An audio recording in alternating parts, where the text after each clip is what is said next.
pendengar-dengaran.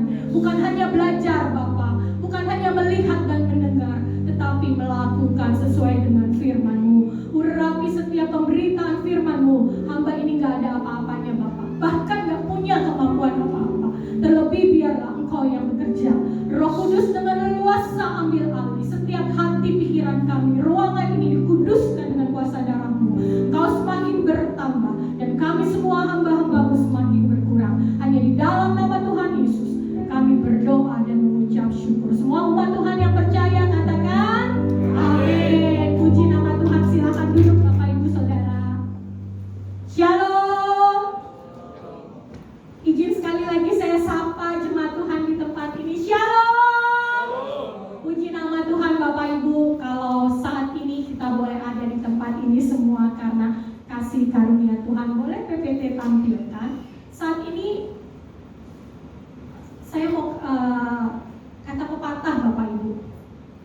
Tak kenal maka tak sayang. Saya itu rindu disayang oleh Bapak Ibu semua. Oleh sebab itu izinkan saya untuk memperkenalkan diri. Nama saya Mary Lumba Toruan Seboru Batak, dan saya seorang istri dari satu orang suami dan kami baru menikah Bapak Ibu. Pernikahan kami baru sebentar, baru saja 22 tahun.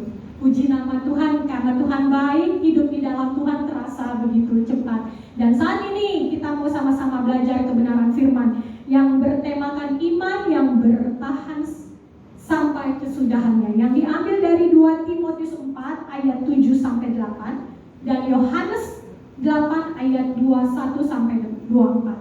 Saya mohon izin untuk ajak kita semua untuk baca firman Tuhan karena hanya 6 ayat Bapak Ibu, dan sudah ada di PPT, boleh ditampilkan. Saya undang Bapak Ibu bangkit berdiri, dimulai dari ayat 21, dan saya baca ayat 21, Bapak Ibu 22, dan selanjutnya secara bergantian, dan terakhir kita baca bersama-sama. Kita perhatikan titik komanya supaya kita mengerti apa yang firman Tuhan kendaki. 3, 2, ya. Maka Yesus berkata pula kepada orang banyak, Aku akan pergi dan kamu akan mencari aku, tetapi kamu akan mati dalam dosamu. Ke tempat aku pergi, tidak mungkin kamu datang. Silakan Bapak Ibu.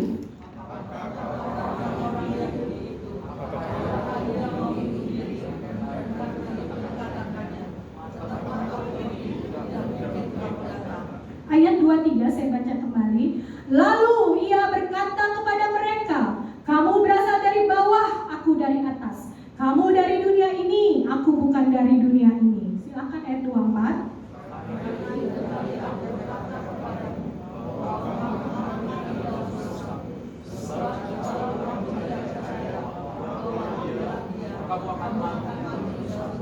Dilanjut dari 2 Timotius 4 ayat 7 saya baca, Aku telah mengakhiri pertandingan yang baik.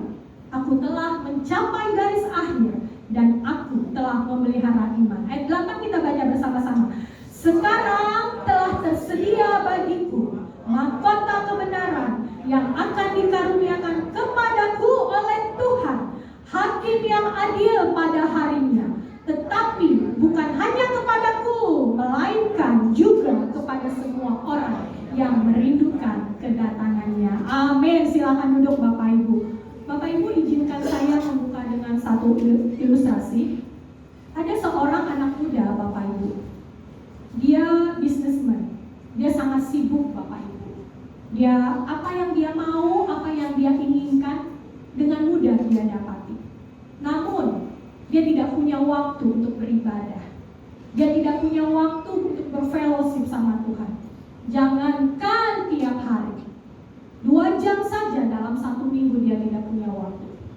Suatu ketika anak muda ini mengalami satu kecelakaan dan dia mati, meninggal Bapak Ibu. Saya izin tanya Bapak Ibu, kira-kira kemana pemuda ini pergi? Kepada kehidupan yang kekal atau kematian yang kekal? Beberapa bulan yang lalu Bapak Ibu, di suatu hari Sabtu, saya dapat kabar jam 10, sahabat saya meninggal. Sorenya, jam 6 sore, saya dapat kabar orang tua dari sahabat saya meninggal. Besoknya Bapak Ibu, om sepupu saya meninggal. Dan tidak ada seorang pun yang tahu hari terakhirnya Bapak Ibu. Atau mungkin di ibadah 5 ini ada yang tahu hari terakhirnya? Tidak ada yang tahu seorang pun. Baik dia orang kaya, baik dia menengah ke bawah, baik dia besar, kecil, tidak ada seorang pun yang tahu. Seringkali kita tuh sibuk mempersiapkan masa depan anak, masa depan keluarga. Dan kita sering lupa untuk mempersiapkan hari terakhir kita. Yang tidak kalah penting Bapak Ibu. Bukan hanya dari awal kehidupan kita, tetapi yang tidak kalah penting adalah akhir dari kehidupan kita. Apakah mahkota kehidupan itu tersedia bagi bagian kita? Dalam pembacaan yang kita baca tadi Bapak Ibu, dari Yohanes 8 ayat 21, 3 kali Bapak Ibu saya temukan kata-kata kamu akan mati dalam dosamu. Kalau sampai 3 kali Bapak Ibu, ini artinya sudah serius, ini tidak main-main lagi. Izinkan saya katakan satu hal yang paling menakutkan Bapak Ibu. Ketika waktu itu tiba, ketika waktu terakhir kita tiba, didapatinya kita tidak siap Bapak Ibu. Didapatinya kita tidak percaya kepada Dia. Boleh saya tampilkan yang berikutnya? Yohanes mundur sedikit. Yohanes 8 ayat 21 sampai 24. Ini pembacaan firman ini dari ayat 1 Bapak Ibu yang terdiri dari 3 perikop. Namun di ayat 21 sampai di 24 dikatakan dalam perikop Yesus bukan dari dunia ini. Dikatakan dari awal perikop ini Yesus berkata pula kepada orang banyak. Itu dalam TB 1 ya Bapak Ibu. Lalu saya cek dalam TB 2. Dikatakan di sana di awal perikopnya di ayat 21 Yesus berkata lagi kepada mereka. Saya penasaran Bapak Ibu, siapa yang dimaksud Yesus mereka itu siapa? Lalu saya manjat lagi di perikop yang atasnya. Dari Yohanes 8 ayat 12 sampai 20 dalam perikop Yesus adalah terang dunia. Ternyata sama Bapak Ibu, di awal perikop di ayat 12-nya itu dikatakan Yesus berkata lagi kepada mereka. Semakin keras saya bertanya, Tuhan ini siapa yang dimaksud? Dan saya manjat lagi, ternyata di ayat 1 jawabannya Bapak Ibu, dalam perikop perempuan yang berzina. Ketika Yesus sedang mengajar, datanglah orang-orang Farisi, ahli Taurat, ke tengah-tengah membawa seorang perempuan yang sedang berzina Bapak Ibu, dan berkata kepada Yesus, Guru, perempuan ini kedapatan sedang berzina. Dalam kitab Taurat Musa, perempuan ini dilempari batu. Bagaimana menurut pendapatmu? Namun apa respon dari Yesus Bapak Ibu? Yang saya temukan dalam Alkitab mencatat Yesus malah menunduk Bapak Ibu, menulis dengan jarinya di tanah. Yesus tidak merespon. Tetapi orang-orang Farisi dan ahli-ahli Taurat ini terus mendesak Yesus. Maksud mereka adalah untuk mencari kesalahan Yesus. Dan akhirnya Yesus berdiri. Dan Yesus katakan, siapa di antara kamu yang tidak berdosa, hendaklah ia orang pertama yang melempari perempuan itu dengan batu. Apa yang terjadi Bapak Ibu? Ternyata satu persatu mereka keluar, dari mulai yang tertua. Itu artinya tidak ada satupun orang yang tidak berdosa. Lalu Yesus berkata lagi kepada mereka, Akulah terang dunia. Barang siapa mengikuti aku, ia tidak akan berjalan di dalam kegelapan. Seharusnya kalau kita mengikuti Yesus, seharusnya kita tidak berjalan dalam kegelapan. Seharusnya jika kita mengikuti Yesus, kita tidak berjalan dalam dosa. Seharusnya kalau kita mengikuti Yesus, kita tidak berjalan dalam kejahatan. Yesus katakan apa? Melainkan mempunyai terang kehidupan. Apa itu terang hidup? Apa itu terang kehidupan? Terang kehidupan adalah bagaimana cara berpikir yang benar, bagaimana cara bertindak yang benar, bagaimana cara berkata yang benar. Dan ternyata Bapak Ibu, ahli-ahli Taurat, ahli-ahli Farisi ini katakan, kesaksianmu itu tidak benar. Ahli-ahli Taurat ini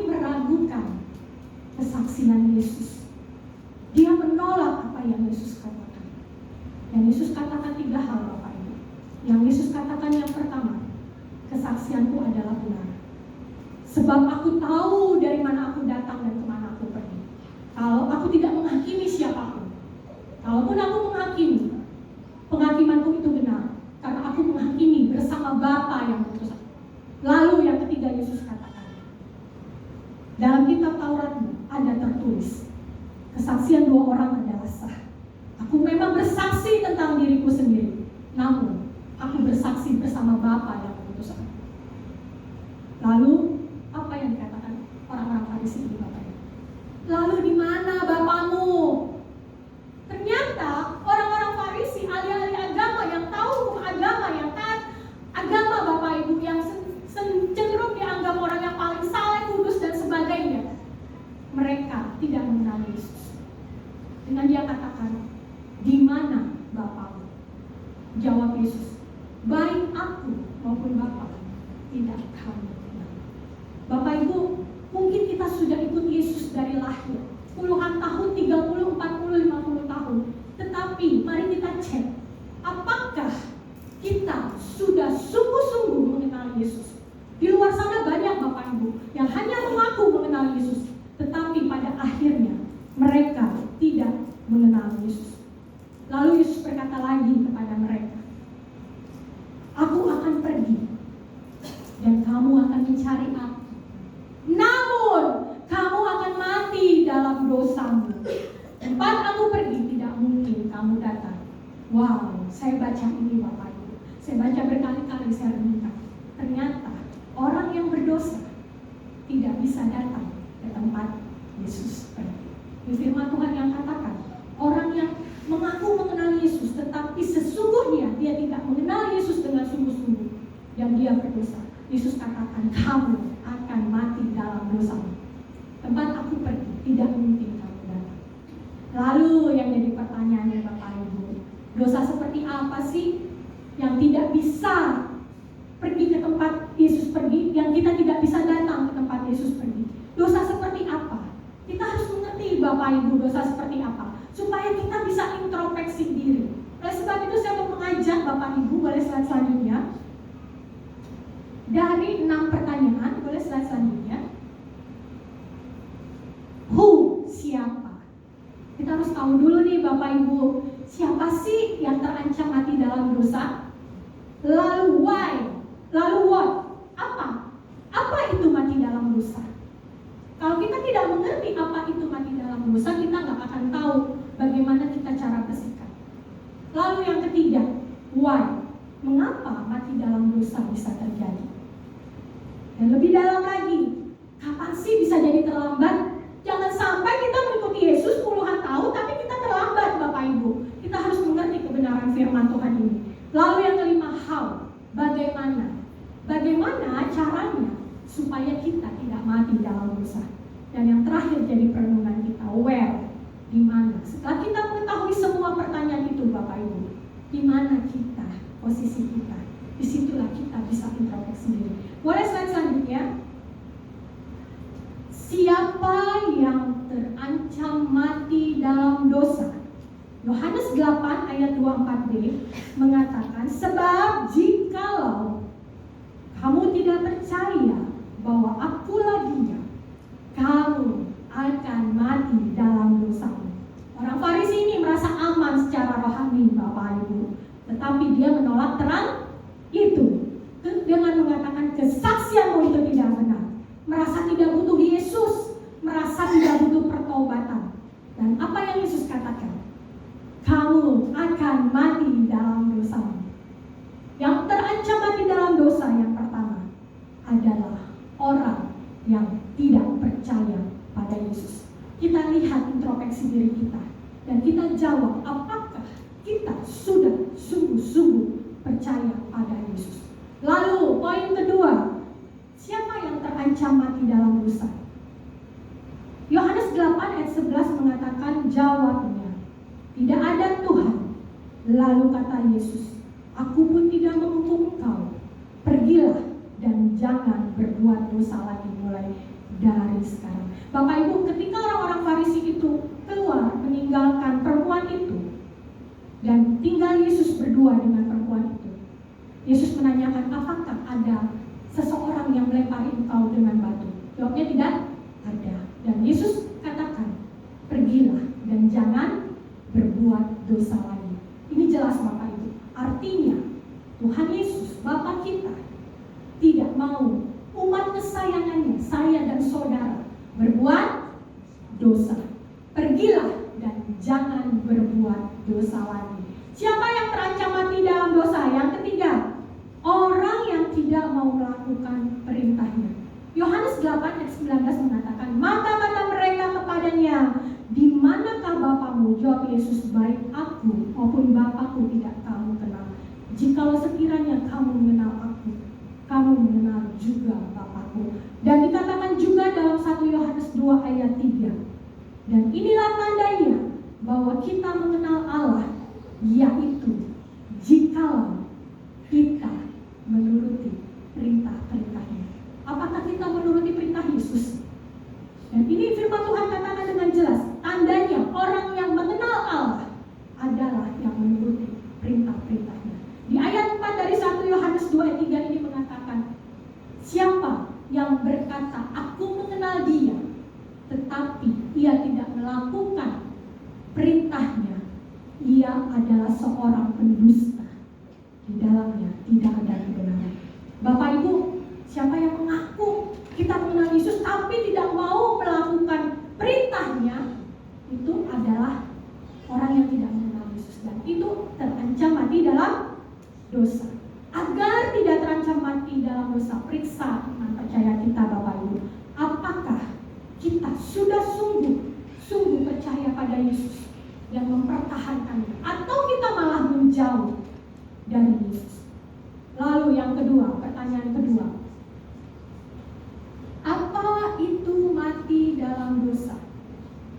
Roma 6 ayat 23 mengatakan, sebab upah dosa ialah maut, tetapi karunia Allah ialah hidup yang kekal dalam Kristus Yesus. Mati dalam dosa adalah kehilangan hidup yang kekal. Ketika kita tidak berjalan dalam terang Kristus, ketika kita berjalan dalam kegelapan, kita belum sungguh mengenal Allah. Kalau kita belum mengenal Allah Bapak Ibu, Yesus katakan apa? Kamu akan mati dalam dosamu. Aku akan pergi, kamu akan mencari aku, namun kamu akan mati dalam dosamu. Bukan kematian fisik Bapak Ibu. Mati dalam dosa itu bukan kematian fisik yang kita suka lihat di rumah duka, tetapi suatu keadaan ketika waktu itu tiba, kita belum siap. Suatu kondisi kita mati, tapi kita terpisah dari Allah. Bukan hanya digambarkan oleh perbuatan Bapak Ibu. Dosa bukan hanya digambarkan oleh suatu perbuatan, tetapi adalah status yang belum diselesaikan dengan Allah. Apa itu mati dalam dosa? Mati dalam dosa adalah kehilangan hidup yang kekal. Tentunya saya dan saudara tidak mau kehilangan hidup yang kekal. Ada amin? Puji nama Tuhan. Yang ketiga, lalu mengapa mati dalam dosa bisa terjadi? Yohanes 8 ayat 24b mengatakan, sebab jika kamu tidak percaya bahwa akulah dia, kamu akan mati dalam dosamu. Ini jelas Bapak Ibu. Yang jadi masalahnya bukan karena kurangnya pengetahuan firman Tuhan, tetapi karena adanya ketidakpercayaan. Bukan karena dosanya yang besar Bapak Ibu, tetapi respon kita kepada Yesus. Bukan karena tidak adanya keselamatan Bapak Ibu. Keselamatan itu sudah ada. Tetapi karena respon kita tidak mau menerima dia. Obat ada untuk orang sakit bukan Bapak Ibu? Betul ya?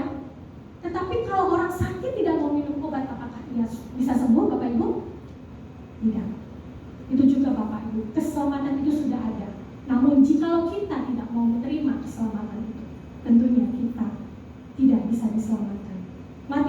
Mengapa mati dalam dosa bisa terjadi? Bukan karena Tuhan tidak mau mengasihi kita Bapak Ibu, tetapi karena ada hati yang keras. Orang Farisi itu merasa benar Bapak Ibu, menghakimi, merasa benar, merasa tidak butuh pertobatan, merasa tidak butuh Yesus. Tetapi pada akhirnya Yesus katakan, kamu akan mati dalam dosamu. Perempuan dia sudah ketahuan berzina. Tetapi Yesus mengampuni, Yesus tidak menghukum. Dia ada punya kesempatan hidup yang baru. Bagaimana dengan kita, Bapak Ibu? Jangan keraskan hati kita dengan ketidakpercayaan. Sebab itu akan membawa kita mati dalam dosa. Boleh slide selanjutnya? Yang keempat, kapan sih mati dalam dosa itu terjadi? Atau kapan sih bisa jadi terlambat? Yohanes 8 ayat 21 mengatakan, maka Yesus berkata pula kepada orang banyak, aku akan pergi dan kamu akan mencari aku, tetapi kamu akan mati dalam dosamu. Ke tempat aku pergi, tidak mungkin kamu datang. Satu tragedi ya Bapak Ibu ketika kita mau bertobat, tetapi tidak ada kesempatan. Kesempatan itu tidak ada berkali-kali. Kesempatan itu ada ketika kita masih hidup. Ketika waktu itu sudah tiba, tidak ada lagi kesempatan. Kapan bisa terjadi mati dalam dosa itu? Ketika kita menunda-nunda pertobatan. Kalau nanti malam bertobat bagaimana? Sudah terlambat Bapak Ibu. Kalau besok bertobat bagaimana? Sudah terlambat Bapak Ibu. Kalau Roh Kudus masih berbicara saat ini, kalau Roh Kudus masih bekerja, sekaranglah waktunya anugerah untuk kita sungguh-sungguh mengenal Dia, untuk kita bertobat dalam jalannya. Lalu boleh tampilkan musiknya, deh. Kita dengar satu kesaksian Bapak Ibu dari satu keluarga yang mempertahankan imannya pada Yesus.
Yang artinya mengikuti Yesus, keputusanku, ku tak ingkar dan ku tak ingkar. Tidak menunggu waktu lama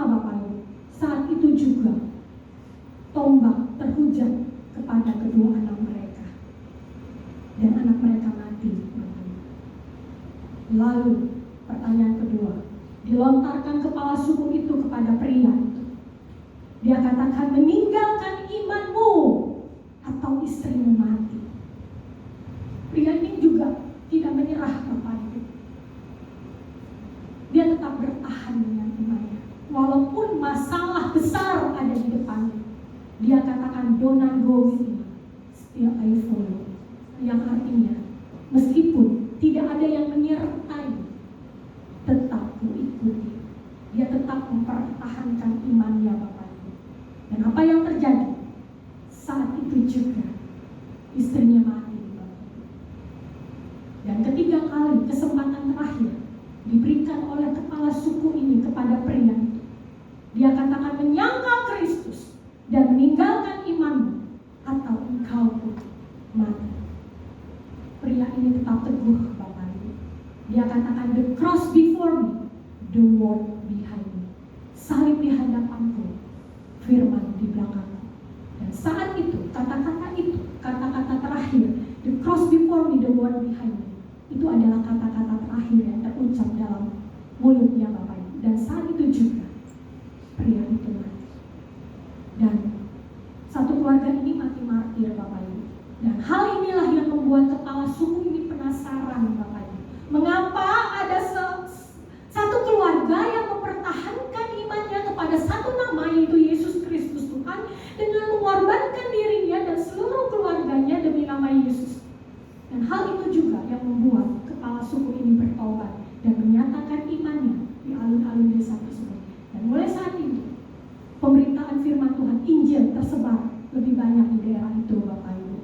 Dan kata-kata yang warna merah itu Bapak Ibu, dibuatlah lagu him oleh seorang misionaris India bernama Sadhu Sundar Singh dan diaransemen oleh komposer Amerika bernama William Reynolds. Bapak Ibu, keluarga ini mati martir, tetapi dia selamat. Tetapi ada kehidupan di luar sana yang baik-baik saja, aman-aman saja, tetapi yang didapat adalah kematian yang kekal, bukan kehidupan yang kekal. Jangan sampai terlambat Bapak Ibu. Masalah kita tidak sampai seperti pria ini. Mungkin masalah kita bilang besar Bapak Ibu, tetapi kita perlu ingat, jangan sampai terlambat. Jangan sampai menyesal Bapak Ibu dengan menunda-nunda pertobatan itu. Untuk kita tetap hidup dalam terang itu. Ada amin? Puji nama Tuhan. Boleh slide selanjutnya. Lalu solusinya apa nih supaya tidak mati dalam dosa? Bagaimana solusinya supaya tidak mati dalam dosa? Buat kita yang belum percaya Bapak Ibu, bertobatlah dan percaya pada Yesus. Lalu bagaimana kalau kita sudah percaya? Tetap percaya. Terus hidup dalam terang itu Bapak Ibu. Bukan hanya sampai percaya, tetapi hidup dalam terang itu sampai terus mempertahankan terang itu, sampai akhirnya dia temui kita tetap setia. Perempuan berdosa tadi datang kepada Yesus, bertobat, dia punya kesempatan hidup yang baru. Tetapi orang religius itu, orang Farisi itu, mati karena tidak percaya. Lalu yang menjadi pertanyaan besar perenungan kita Bapak Ibu, poin ke-6. Boleh slide selanjutnya? Di mana saya saat ini? Setelah kita dengar pertanyaan-pertanyaan dan kita mengerti Bapak Ibu, kita koreksi diri kita. Apakah kita hidup dalam terang itu, dalam kehidupan sehari-hari kita? Atau tanpa kita sadari, kita malah menjauh dari terang itu? 2 Timotius 4 ayat 7 mengatakan, aku telah mengakhiri pertandingan yang baik, aku telah mencapai garis akhir, dan aku telah memelihara iman. Bapak Ibu, ini adalah yang dikatakan oleh Paulus kepada anak rohaninya Timotius. Dan saat itu kita pasti tahu sebelum Paulus bertobat, namanya dahulu adalah Saulus yang menganiaya, membunuh murid-murid Tuhan. Tetapi ketika Saulus menerima terang itu, dia bertobat, dia hidup dalam terang itu Bapak Ibu. Artinya yang dulu dia lakukan, menganiaya dan membunuh murid-murid Tuhan, dia tidak lakukan lagi Bapak Ibu. Tetapi dia hidup dalam terang, dia menginjil, dia hidup dalam perintah-perintah Tuhan. Penderitaannya banyak Bapak Ibu, di penjara dan sebagainya. Banyak yang menolaknya. Namun dia mempertahankan terang itu sampai dia katakan, aku telah mengakhiri pertandingan yang baik. Aku telah mencapai garis akhir dan aku telah memelihara iman.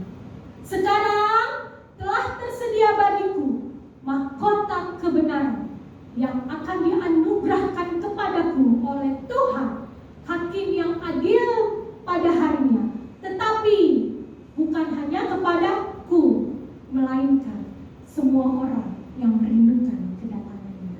Bapak Ibu Saudara merindukan kedatangan Tuhan? Amin. Oleh sebab itu mari kita hidup dalam terang Tuhan. Kita percaya pada terang itu, hidup terus dalam terang itu, mempertahankan terang itu sampai akhirnya dia dapati kita tetap setia. Paulus ini memberikan teladan kepada kita Bapak Ibu. Sampai akhirnya ia memelihara iman. Selama masih ada nafas Bapak Ibu, tetaplah hidup dalam terang. Tetap percaya, tetap setia, tetap melekat. Jangan lelah pegang iman Bapak Ibu. Jangan kendor untuk hidup dalam terang itu. Mungkin tenaga kita tidak sekuat dulu. Namun satu hal, jangan sampai hilang iman percaya kita kepada Yesus. Yang jadi epilognya yang terakhir Bapak Ibu, yang jadi kesimpulannya, izinkan saya bacakan buat Bapak Ibu. Boleh slide? Sebelum terlambat Bapak Ibu, pastikan iman percaya kita, apakah saya dan saudara sudah sungguh-sungguh menerima, mengenal, dan mengikuti Yesus. Atau tanpa kita sadari dengan perbuatan kita malah menjauh dari, karena adanya masalah yang bertubi-tubi itu membuat kita menjauh. Mari kita periksa hati kita masing-masing. Yang kedua, maukah saya dan Bapak Ibu meninggalkan dosa? Mungkin masih ada dosa yang masih dipelihara Bapak Ibu, tetapi kita tinggalkan. Yesus katakan, pergilah dan jangan berbuat dosa lagi. Hidup dalam terang, mempertahankan terang itu sampai akhirnya. Yang ketiga, saya dan saudara tidak kompromi dengan sesuatu yang membawa kematian rohani. Mari kita pastikan Bapak Ibu, kita bukan hanya menjadi orang yang pernah percaya, tetapi jadilah kita orang yang tetap percaya. Jangan kita pastikan kita menjadi orang yang pernah percaya saja Bapak Ibu, tetapi kita harus pastikan saya dan saudara menjadi orang yang tetap percaya. Iman yang bertahan sampai kesudahannya adalah memelihara iman percaya, hidup dalam terang itu sampai akhir hidup kita, sampai dia temui kita tetap setia pada waktu kita.